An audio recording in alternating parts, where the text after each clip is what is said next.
ACP Fuad একাই খাচ্ছে 4 জনের খাবার। সেই স্বাদ। এত সত্যি চেটে চেটে খাও নাকি? সেই স্বাদ। চেটে চেটে খাও।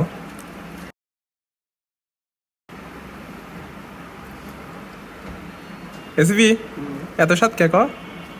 লবণ বেশি হয়েছে। সেটা বড় কথা না। সেটা বড় কথা না। তাহলে কোনটা বড় কথা? বড় কথা কোক পাইনি। তোর সামনেই কোক রয়েছে। কেউ মুখ ধরে খেয়েছিল আমিও আরে বেটা একটা কাম করলি দাও। ছিলে না বুঝলা। এসিপি তুমি কিন্তু সাক্ষী। শোন, না না না বাদ দে। এ ফুয়াদ ছিল ওই দিন ছিল না। তুই কিন্তু সাক্ষী, আমি ওই কোকটা কিন্তু মুখ ধরে গায়ে দিয়ে খাওয়া দিছি।